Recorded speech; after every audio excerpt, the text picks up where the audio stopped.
Olera ivavaksika velona sy mahery ny tenin'Andriamanitra satria masina indrindra izy. Dia fiainanao Andriamanitra zany herinao tsy toa na arinao zao rehetra izao hiazonao azy amin'ny herin'ny teninao ary indrindra hanazavanao azy satria fiainana izy ka ny fiainananao fahazavana ho an'ny olona.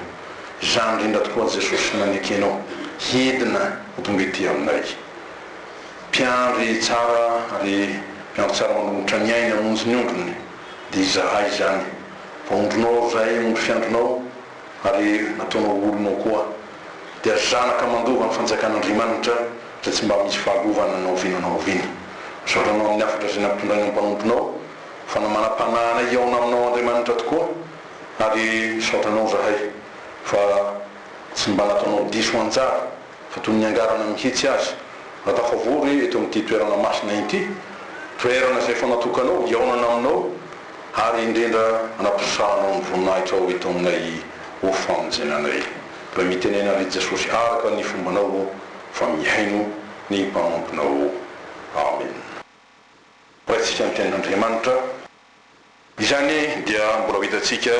ao amin'ny bokin'ny Isaia mpaminany. Bokin'ny Isaia mpaminany toko faha-80 raisitsika amin'izany ny andinin'ny voalohany ka hatramin'ny faha-telo. Mivaky toy izao manao hoe amin'ny anaran'i Jesosy Tompo: mitsangana hiazava fa tonga ny fahazavanao ary ny voninahitry Jehova efa miposaka aminao. Fa indro ny aizina manarona ny tany ary ny aizi-pito manarona ny firenena. Fa aminao kosa no hiposahan'i Jehova ary aminao no isehon'ny voninahiny ary ny firenena manatona ny fahazavanao ary ny mpanjaka mankeo amin'ny famirapiratany ny fiposahanao. Amen. Mitoetra anatin'ny aizina tokoa izao rehetra izao, mipetraka eo ambonin'ilay ratsy hoy ny taon'apôstôly amin'ny epistely ny Jaona toko 5:20. Ary satria anaty aizina izy, dikan'izany dia fahoriana lalandava tokoa, dia misento ary zao rehetra zao no misento maniry ny posahany mazava. Ny fiposahany mazava dia antenainy indrindra hitondra fanafahana ho azy, dia famelombelomana ny ainy zany tokony ny aina ho azy zany zay fanjohy-pahoriana tao anatin'ny aizina. Zany voasoratra ao amin'ny tenin'Andriamanitra Romana 9:9 milaza hoe fantatsika hoy Paoly fa zao zavatra rehetra zao dia miara-misento sy miara-marazy toy izay fa hiteraka mandraka ankehitriny ary tsy zany ihany fa isika koa mindro zany na dia manana ny voarom-bokatry ny fanahy aza dia misento ato anatsika miandry ny fananganana anaka dia ny fanavotana ny tenatsika manombo ny epistely voalohany soatan'i Jaona amin'ny toko faha-telo zany, ny andininy faha-telo. Raha iseho Jesosy Kristy tompontsika izy dia hovany isika hanana ny endriky ny voninahiny indrindra ary zay ho fahatanterahana antsika. Ady ny olombelona dia ady amin'ny fahatanterahany planin'Andriamanitra hoe hitovy endrika amin'ny lehilahy matontsika dia Jesosy Kristy hitovy aminy tahaka azy hanana ny endriny indrindra dia ny endriky ny voninahitr'Andriamanitra sy ny mpamirapiratany zany indrindra. Da misento tokoa satria maizina zao rehetra zao. Fa ny mitoetra ao anatin'ny aizina tafitoina izy, tsy malala tokoa zay alehan'ny izy. Fa zay mandeha mazava kosa dia tsy matafitoina izy fa mandroso amin'ny toky. Satria tsy misy na iza ary tsy misy na fomba na inona mety atao azotsika ho afaka na miala amin'ny vahoan'ny aizina dia miandrandra an'Andriamanitra isika mba hamonjy antsika. Lazaina hoe zany no sisa azo atao anefa koa zany ny tena tokony atao.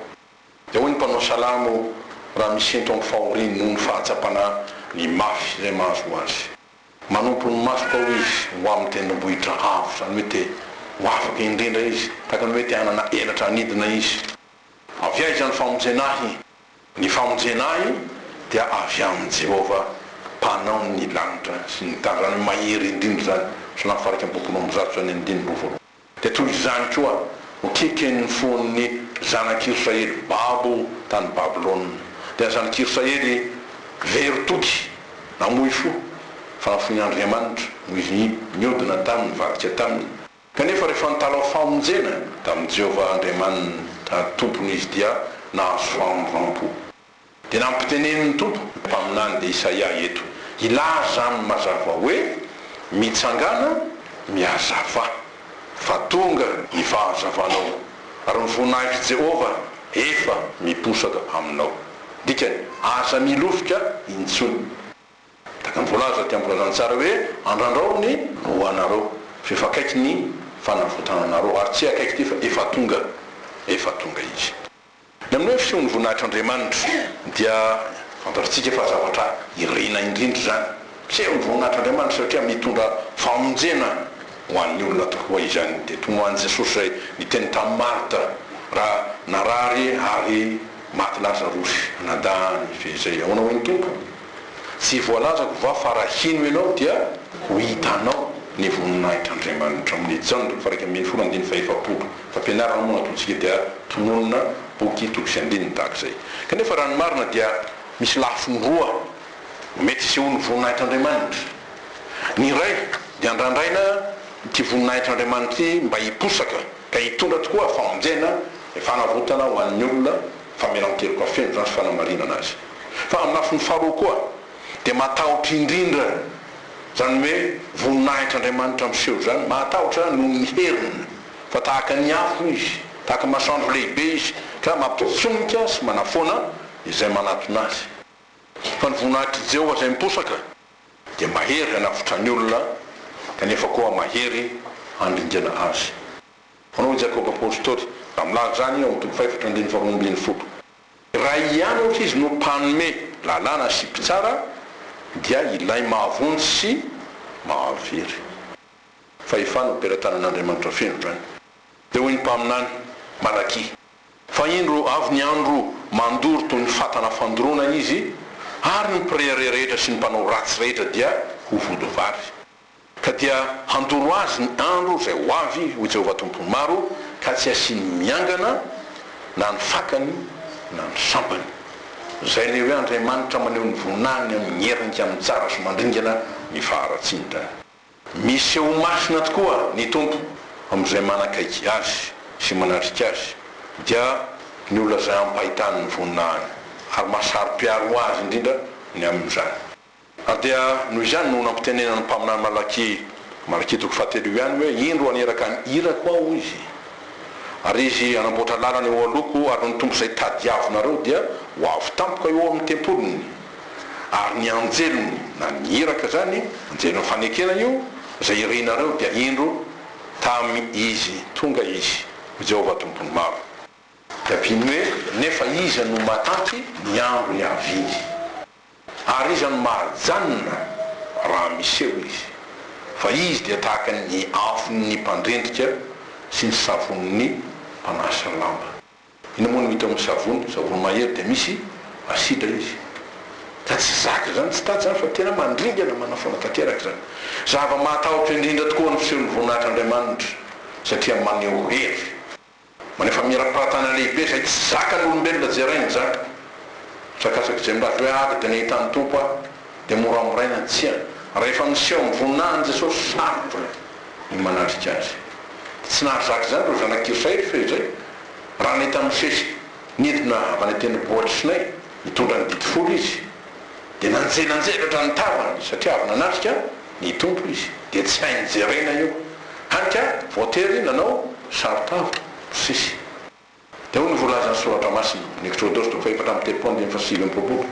ary Mosesy ho izy nidina tao tendrombohitra Sinay ary tenetana ny vato roa zay nisy ny vavolombelona da misy nidina avy teo tendrombohitra ary tsy fantany ho namiraperatra ny oditry ny tavany no ho nitenenan'i Jehovah taminy izy ara tsy nalala akory ary no hitany Arona sy ny zanak'Israely rehetra Mosesy Arona moa dia mpisorona be izy raha Mosesy ka indro namirapiratra ny oditry ny tavany dia mipitaka ny ravoravo izy natahotra izy natahotra azy ary taorenan'io dia aleoany ianao Mosesy makany amin'ny Jehovah miona aminy fa ho faty aminy zay satria fantaloatra nahapa nota azy toraka zany koa nazo any Isaia tamin'ny fotoanany antsony tompo azy araka ny voasoratra amin'ny Isaia 9:1 tamin'ny taona nahafatesany Ozia mpanjaka nahitako ho izy ny tompo mipetraka teo ambony seza fiandrianana aro sady manerinerina ary nebanebanakanjony na feno ny tempoly dia nisy Serafia mantsangana teo ambony samy nanana endrika enina avy, ny roa nanarona ny tavany, ny roa nanarona ny tongony ary ny roa na ny dinany ary nanandratra ny feno misy tsy mifamaly hoe masina, masina, masina Jehovah tompony maro, henitra ny voninahiny ny tany rehetra, voninahiny avokoa ny eran-tany izy dia ny horohoro ny fanambaniny tokonana noho ny feon'ireo nanandratra ny feony ary feno setroka ny trano. Dia ho Isaia, lozako maty aho fa lehilahy maloto molotra sady ataon'ny firenena maloto molotra no hitoerako fa ny mpanjaka dia Jehovah tompony maro no efa hitany masoko. Dia tsy latsaky izany tokoa an'izao Andry Petera, Jakoba ary John raha nanatrika ny fivoahan'i Jesosy tarety ao tendrombohitra izy dia araka voasoratra hoe miova tarety eo anaty any Jesosy ka nitavany na mirapiratra tahaka ny masoandro ary ny fitafiny tonga fotsy tahaka ny mazava ary indreo nisy eo tamin'ny mpianatra Mosesy sy Eli niresaka tamin'i Jesosy. Tsara zany mbola tany amin'ny testamenta taloha efa firy arivo taona tany dia niteny Petera ka nanao tamin'i Jesosy hoe tompo tsara raha mitoetra eto isika ko raha sitraka ao ka hanao lay telo eto, ny anankiray ho anao, ny anankiray ho an'ny Mosesy, ny anankiray ho an'ny Eli. Raha mbola niteny izy indro ny sahona mazava irapiratra nanarona azy ireo ary in'izao ny feo avy tao amin'ny rano nananao hoe iteno zanako malalako izay sitrako, izy no enoy. Fanambaran'Andriamanitra lehibe ao anatin'ny voninahitra ny fahamasinany indrindra izany ary noho nandre izany ny mpianatra dia lavo izy ny ankohoka sady natahotra indrindra ary Jesosy nateo aminy dia nanendrika azy ka nanao hoe mitsangana fa aza matahotra ary noho ny andrandro izy zao dia tsy nahita olona afa-tsy Jesosy irery ihany, zany hoe verina ka niendrika tahaka ny olona ka niara-monina amintsika mazava izany. Araka izany ino ny hevitry ny afatry ny texte izay menantsika raha milaza tokoa amin'ny andaniny ray fa sarotro zany manakitra ny voninahitran'Andriamanitra sy ny famirapiratany zany mahery indrindra zany ary tsy zaka raha maolona raha mampanota eo an-tany zany kosa raha milaza amin'ny hoe ny voninahitry Jehovah miposaka aminao na ny fiposan'ny voninahitran'Andriamanitra dia mamelona fanantenana indrindra zany ny amin'ny famonjen'Andriamanitra. Andriamanitra dia maneho ny voninahiny ho an'izay tilo vonjena dia ny famirampony zany ho an'izay rehetra miandry azy sy miandrandra ny famonjeny. Hoy Paoly, raha iseho Kristy fiainantsika ho izy dia hiara-miseho aminy koa amin'ny voninahitra ianareo. Kolosiana 3:7 zany. Ka fisandrantana lehibe toky paharavona zay no omen'Andriamanitra ny olony dia toy ny efa nitenena mpaminany fa izay mpaminany malaky hiposaka aminareo izay matahotra ny anarako Jehovah ny masoandro ny fahamarinana manana fanasitranana ao amin'ny tanany. Fanasitranana no metin'ilay fiposahany voninahitran'Andriamanitra dia hivoaka ianareo ka hifaly avanja toy ny zanak'omby mifaly. Malaky 3:20 zany fa amin'izany dia hoy soratra masina Isaia 3:7 ny olona zay mandeha amin'ny maizina dia nahita mazava lehibe izay mitoetra amin'ny tany aroko ny fahafatesana ho hiposahany mazava. Andriamanitra miditra mitsofoka hatrany amin'ny fiainatsika tondra fahazavana ho famelomana amintsika. Araka izany dia hoy ny fanambaran'ny ten'Andriamanitra menantsika amin'ity andro ity mitsangana miazava raisiny zany ny fahazavana isory ny aizina fa tonga ny fahazavanao ary voninahitry Jehovah efa miposaka aminao tsy andrasanao intsony zany na antany eo aizy izy io fa efa tonga eo aminao ary tonga aminao amin'ity ora ity amin'ny alalan'ny tenin'Andriamanitra satria efa nomeny tokoa ho antsika ilay mazava dia ny tompo zany Jesosy zany raisina zay no madidiko zay no anjara zay no anjara zay apetraky ny tompo amin'io mandray zay ny sisa razona zay fa ao no ny ten'Andriamanitra fa indro ny aizina manarona ny tany ary ny aizy pito manarona ny firenena fa marina kely ho antsika mandala ny teny malagasy aizina dia misy aitso fa tsy hoe aio ny haizina zay ny tena izy indro ny haizina manarona ny tany ary ny haizim-pity manarona ny firenena dia honao izy fa aminao kosa ho impisahan'ny Jehova nohatra ny tena taka masoandro lehibe izy ary aminao no sehon'ny voninahitra dia milaza fa mifidy izy fifidianana lehibe tokoa eny fanavahana no ataony mba hafantarany olona rehetra maro samihafa ny mino an'Andriamanitra sy ny tsy mino azy manompo an'Andriamanitra sy ny tsy manompo azy mame voninahitra an'Andriamanitra sy tsy mame voninahitra azy matahotra sy ny tsy matahotra azy o malakitoko fatelo andiny fahavarambiny folo ary miaraka amin'izany toko lehibe no omenanao ianao zay nahilikiliky ny fiarahamonina sy ny manodidina anao zay no ny aizina zay teo aminao ny toeranao ny firenena manatona ny fahazavanao maro zany ary ny mpanjaka aza dia makeo amin'ny famirapatan'ny fiposahanao satria ny tompo ilay mazavanao ao aminao izy fisandratany voninahitr'Andriamanitra eo aminao zany zay ianandratan'Andriamanitra anao koa amin'ny voninahitra oavana be zany anie na tonga Jesosy fiteny hoe ianareo koa no fahazavan'izao zao dia antsika koa dikan'izay dia toko-pahasambarana feno zany satria Andriamanitra tokoa no efa manorona fanjakan'ny voninahiny eto amintsika ka tsy angayaitsika ary tsy oringovina mandrakizay ny fanjakany zavatra lehibe loatra ny fiposahan'ny voninahitr'Andriamanitra milaza zany fa Andriamanitra zay mitady koa ny ombony dia miseho aminy milaza fiainana amin'Andriamanitra ilay mazava ny fiposahan'ny voninahitr'Andriamanitra dia mitondra fanavaozam-piainana lehibe zany dia tanteraka tokoa zany tamin'ny Saoly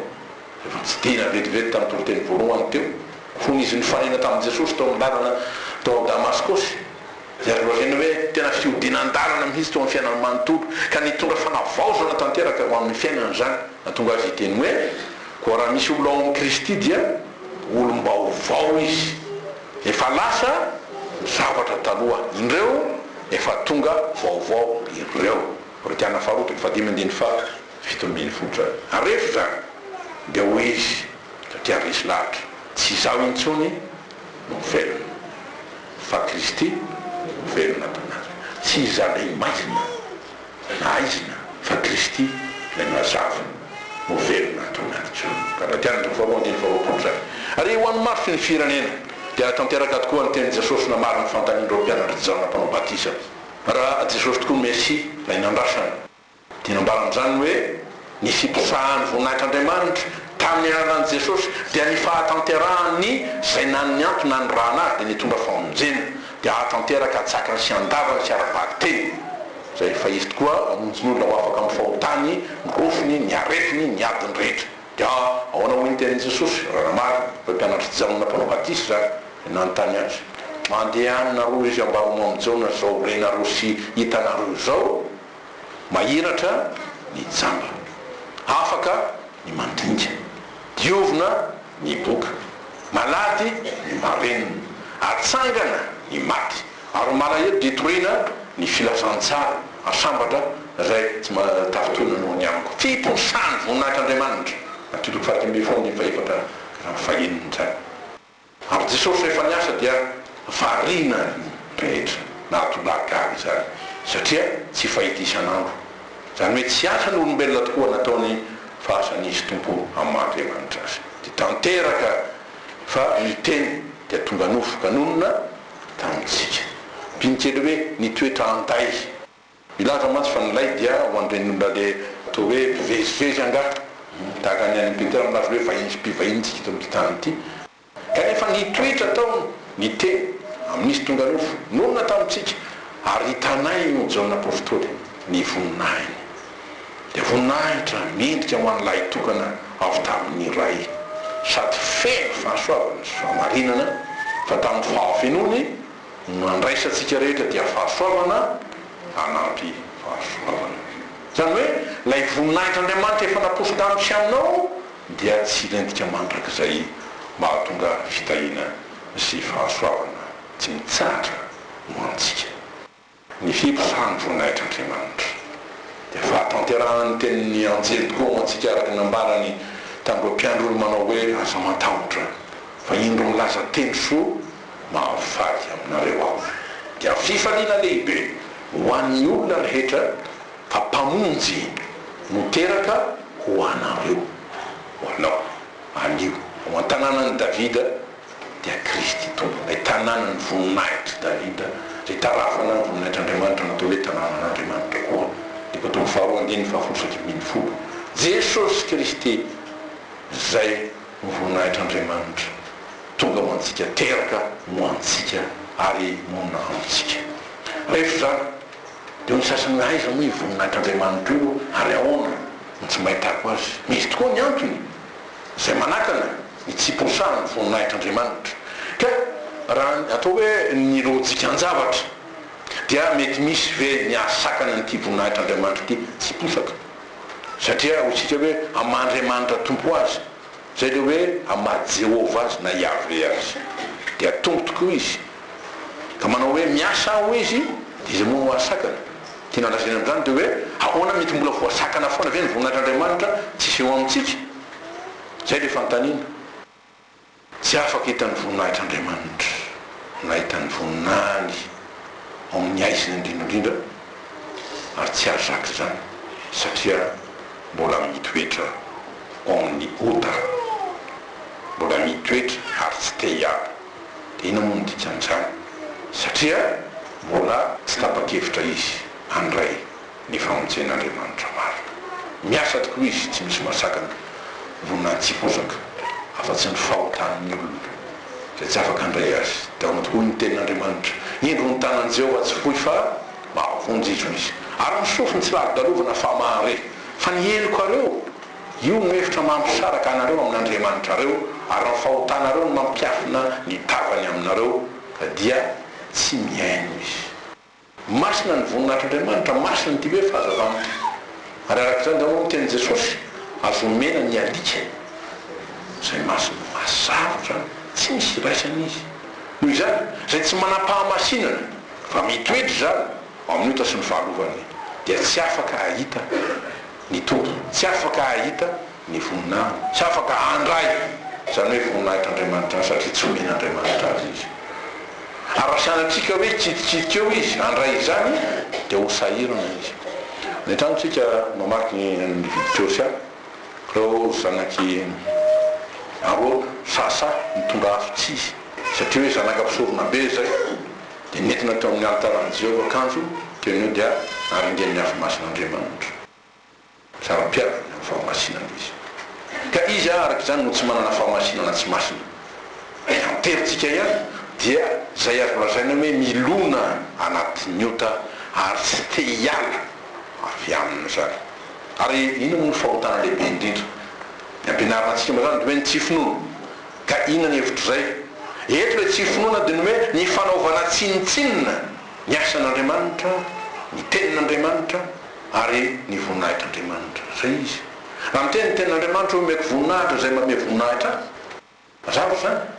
fa zay manao tsinitsina hoe manao sosika manamafy kosa andriamanitra tsy afaka nandratra azy maovina maovina dia marina amin'ny fihetsika ataon'ny sasany tokoa ny hoe fa na dia nahalan'andriamanitra azy izy dia ny amin'ny Romanina toko voalohany io dia tsy mba nankalaza azy toy izay miendrika ho an'andriamanitra na nisaotra azy fa tonga zava-poana izy tamin'ny sainany dia tonga maizina ny fondodoko izy nandoka tena hoendry izy kanjo tonga hatara dia manao hoe tsy misy andriamanitra dia ola sahirana taky ireny ny andiny faraiky am'roapolo sy am'roapolo amin'ny Romanina toko voalohany zany dia amin'izany tokoa no anehoan'ny tompony fahasaro-piavany araka ny teniny hoe ny voninahitro tsy omeko ny hafa izany hafa dia izay vahiny ny amin'ny fanjakana tsy fantany satria tsy tia halala azy tsy tia hanaiky azy tsy tia hanome voninahitra azy ary mini manompo andriamanin-kafa sy mioka amin'ny fanahy maty sy ny aizina dia ny devoly matoa isika rehefa atao batisy na manolotra zaza atao batisy ina moa ny faditsika dia ny devoly sy ny azaratsindry mazava zany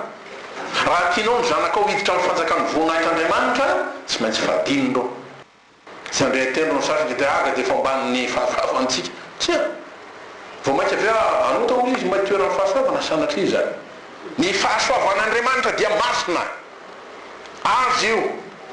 ainy io zay omeny maimaimpona tokoa kanefa mahasarotiny azy mahasaro-piaro azy satria tompo masina indrindra izy ina tokoa moa ny voninahitra Andriamanitra hiposaka amin'izay tsy afaka mia voninahitra azy sanatria zany fa raha isy dia fandikan'Andriamanitra azy dia toy ny amin'ny andro fiavian'i Jesosy io saranaina faharoa andiny fahavalo voalaza hoe aseho izy ilay tena mpandika lalàna zay ho levonin'i Jesosy tompo amin'ny fofinain'ny vavany fa nany antikristy io ary ho foaniny amin'ny fihon'ny fiaviany izy zany tsy le voninahitran'Andriamanitra famonjena ho an'ny devoly ve tsy misy ho any anao Jesosy zay miteny ratsy ny zanaka raha famelan-keloka ihany fa zay miteny ratsy ny fanahy masina tsy misy famelan-keloka zany masitsy ny lalàn'Andriamanitra zay an'ny tompo dia afaka mahita azy manatrika azy fa zay tsy azy kosa dia tsy afaka mahita azy ho an'izay azy dia anao Jesosy zany mpiandro tsara ary fantatro ny ahy sady fantany ao amin'ny Jana 4:14 arak'izay Andriamanitra dia tsy miainy fivavaky ny tsy azy zany hoe ny mpanota zay tsy vonona hibebaka ka hanao sitrapon'Andriamanitra fa ny fitsaran'Andriamanitra zay no tatao ambony lohany zay satria tsy misy iraisana ary tsy misy ombonana ny mazava sy ny maizina fahamarinana sy ny fahotana araky ny Korintiana 2:7 dia mitaona antsika ny tenin'Andriamanitra ry avako andray fanapahan-kevitra entitra isafidy na ny maizina na ny mazava taona vaovao no meny tompo atsika ma ho lasa tokoa ny lasa dia ny taona teo aloha kanefa tsy amin'ny mahataona azy fa tantara-piainantsika azy mba hispezy vaovao hisokatra fa hivarina kosa ny lasa dia hoe ino no atao mba azona mahita ty voninahitr'Andriamanitra ty ary mba hiposany voninahitr'Andriamanitra mazava ny tenin' Jesosy sambatra ny madiom-po izy fa izy no ahita an'Andriamanitra izy zany no hiposahan'ny voninahitr'Andriamanitra dia mazava ny tenin'Andriamanitra misy forafo miova ary dia matroky fa iseho aminao tokoa ny tomparipetro aminao izy dia tononontsika ho tenin'Andriamanitra vitsivitsy nefa fototra ny amin'izany fonareo aza mafy atoka intsony ianareo ary Israely ny tononona amin'io satria nataona andova dia matoky tena dia Deutéronome 4:20 roy Paul ary aza manaraka ny fanao zao tontolo zao fa miova amin'ny fanavaozana ny saina amantaranareo ny sitrapon'Andriamanitra dia izay tsara sady ankasitrana no marina izy na no tanteraka izy tsy misy tsiny ka manatony 2:14 miaraka amin'izany mivoa eo aminy eo amin'ny mpanompo sampy ny dikan'izany eo amin'ny mpandarany aizina sy ny mpanompo ny devoly mivoa eo aminy misara aminy asa manindry zay zavatra tsy madio ary zao andray anareo ho ny tompo dia ho rainareo aho ary ianareo ho zanako lahy sy ho zanako vavy ho Jehovah tsy toa eny amin'ny Isaia 30:10 raisina ty amin'ny Korintiana 2:7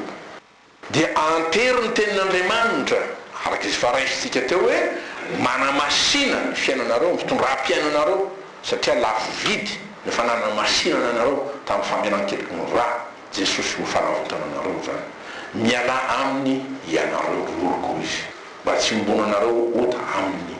ary mba tsy azo anareo ny loza manjo azy fa ny fahotany efa nitehika tamin'ny lanitra ary Andriamanitra efa nahatsiaro ny raha tsy nataony Apokalipsy 4:4 zay miaraka amin'izany ary isaorana azy dia mitarika antsika izy amin'ny lalan'ny fahamarinana izay ankasitrany ka hitantsika ny voninahitr'Andriamanitra ary lalàna apetrany zany taonao izy omeko fondray izy ho izy ary asiko fanavaovao anatinareo esorika amin'ny nofo ny fovato fa omeko fonofo izy mba handianany araky ny ditiko sy tandremon'ny fitsipiko ka naharahany zany ary izy dia oloko ary zaho Andriamanina takan'i Jesosy ny teny hoe raha tia nareo zany hoe ahy mihitsy dia hitandrona hiditiko na ny teniko zany hoe manatrika ny voninahitr'Andriamanitra nento ary manatrika izany tsy tapaka izy olo zaho Andriamanitra nanday mpimaso tsy mafony ny olo naovinanao vina ka sambatra zay nitoetra aminaty zany fanikena masina izany mandresy satria ny voninahitr'Andriamanitra miposaka amin'ny manaka riva eo aminy fa ny amin'izay manana fo manana ny zavatratsiny kosa izy zany hoe manaraka ny fon'ny zavatratsiny sy ny fahavetavetana ny fahatony dia atsingerika eo andohany ihany natao izy na nylala an Jehovah tompo amin'izy akira toko faraka amin'ny folo andiny fa 7 saika roapolo dia anterony ty mpaminany ty araka izay ampitenenan'ny tompo azy aty amin'ny toko faina amtelopolo manao hoe omeko fo vaovao inareo hoy Jehovah ary fanahy vaovao ataoko ao anatinareo le fanahy sy fo vaovao madio zany mamasino an'Andriamanitra afaka mifandray aminy esorika amin'ny nofinareo ny fo vato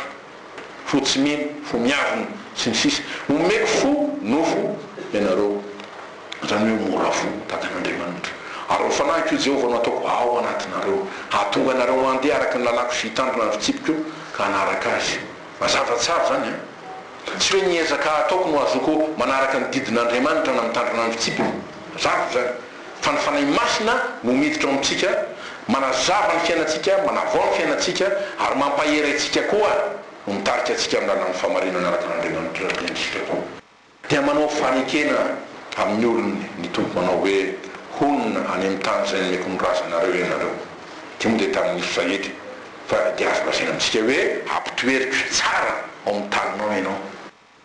za tongeriavana mieritreritra aniza moa ty Madagasikara ty amin'ny Malagasy sa tsy azy tianao hoe amin'ny Malagasy kanefa sarotra mieritreritra Malagasy hoe ny tena tompony tokony ampieritreritra tsika zany nomen'Andriamanitra zato isan-tsato ary naovany fanekeny ty tany ty hoaso anao fa satria tsy mahitsy ny lalako ary tsy marinao amin'ny tompo dia faizin'Andriamanitra ary anariny ty fireneny ty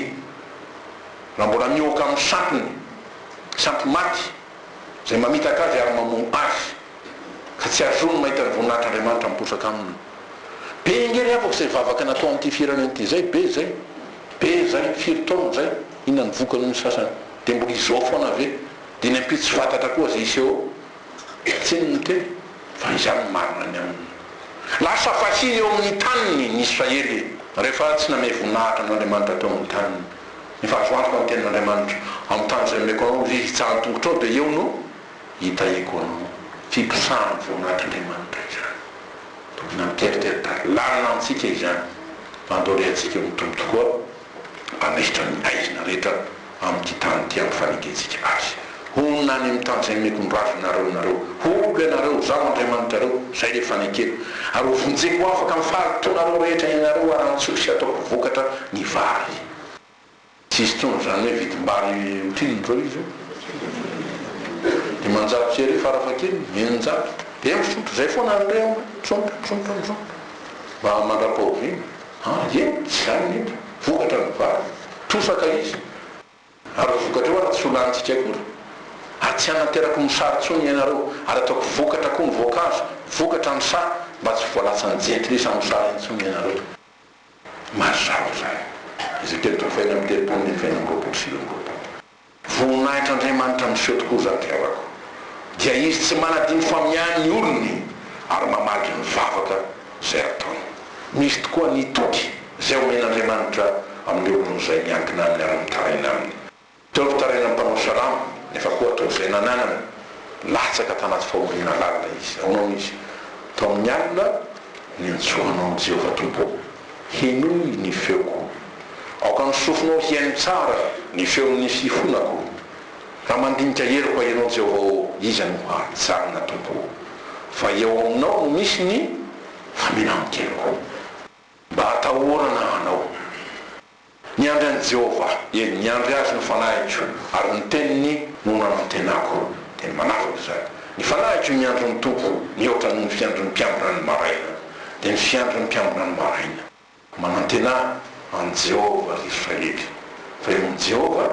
no misy famoram-po sy fanavotana be ary izy no anavitra ny Israely ho afaka amin'ny heriny rehetra